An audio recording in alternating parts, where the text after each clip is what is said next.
the juvenile, the youngest of the 6 men convicted for the brutal gang rape and murder of Jyoti Singh, better known as Nirbhaya, has been released from a correctional home in the capital, but he will remain in the care of an NGO till the Delhi government comes up with a comprehensive rehabilitation plan for him. The man, who was a few months short of 18 years of age at the time of the crime, has been at the centre of a raging debate in the country on how juveniles convicted of heinous crimes should be dealt with. Jyoti Singh's parents have been protesting against his release. They say the man's release after just 3 years at a correctional home is mockery of justice and sends out a wrong message to society. The parents, along with other protesters, were gathered at India Gate but have now been removed from there by the police. Earlier, the Delhi High Court had refused to stay the juvenile's release, saying the law doesn't allow for the man to be kept any further in detention. Tomorrow, the Supreme Court will hear a plea by the Delhi Commission for Women against the release of the juvenile convict. 2012 में 16 दिसंबर को जो घटना हुई थी, इसी विजय चौक पर जुलूस इकट्ठा हुए थे, जहाँ पे लाठी भी खाई, पानी के बरसाते भी सही, आंसू के झोले भी झेलने पड़े। आप लोगों के इतने प्रयास करने के बाद, अथक प्रयास करने के बाद भी आज जुवेनाइल छूट चुका है, इसका हमें बड़ा अफसोस है। और उसको छूटने का मतलब ये है कि हमारे देश में, हमारे समाज में क्राइम बढ़ता दिखाई दे रहा है। एक साल पहले प्रधानमंत्री से मिली थी, मुझे कोई जवाब नहीं मिला।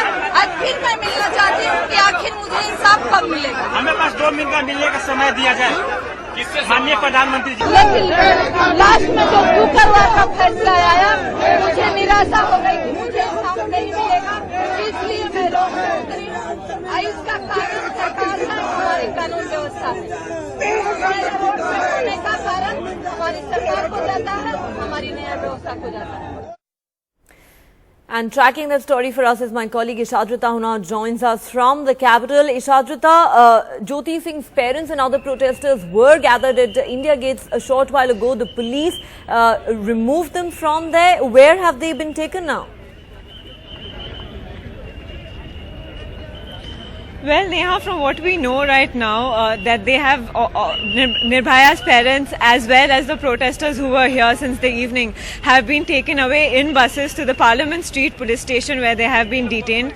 About 15 minutes back, 2 buses came in and all the protesters were forcefully put into the bus. Nirbhaya's mother and father, before going into the bus, they said that they are being taken against their will and that their demand is not unfair. They are demanding for justice for their daughter, and they said that they will continue their agitation in whatever form till they get the justice that they are demanding for the longest time. But as of now, the protesters as well as her parents have been taken to the Parliament Street police station. Right, Ishadrata, stay with us. We'll come back to you in just a bit. But before that, let me now go across to my colleague Sonal Mehrotra, who also joins us from the capital. Sonal, what has happened today really was along expected lines. We knew that this man's detention was going to end today after 3 years. But really, what is the current status? We know he's been attached to an NGO, but is he really a free man? Well, Neha, let me just break down the timeline of where and how this juvenile in conflict with law, in fact, the accused in this case, has been for the past month or so.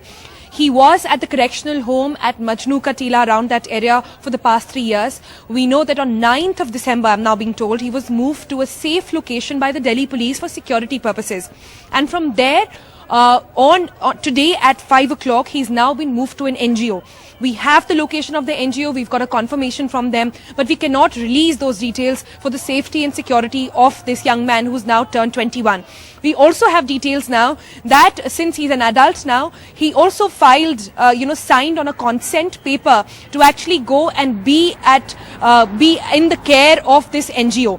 Now, remember, the Juvenile Justice Act states out very clearly that once a person is out, once, young adults are out of correctional homes, they cannot be immediately set out in the society. There has to be a post-care plan to gradually let them mingle in. And that plan so far has not been provided by the Delhi police. That's the reason why he's immediately been shifted to an NGO where vocational training will take place. He has shown interest in stitching and tailoring, and that's what he'll be getting in. But also, along with it, he will be getting training and workshops on mental health, on psychology, on other aspects to actually bring him and prepare him to step out into the society. Now, while all this has been going on, there is, as we know, a very dramatic petition which was filed late last night by the DCW in the Supreme Court, which will come up tomorrow. So until the Delhi government comes up with a post-care plan or the Supreme Court decides otherwise, the juvenile will stay in this NGO in the national capital. We can also tell you that none of the family members from UP have come in today, and like I said, the juvenile himself has given consent to be with this NGO. We do have confirmations, we do have locations, but keeping in mind the security of this boy, keeping, you see protests all over, people literally hungry for his blood, keeping those things in mind, we've been asked not to disclose those details.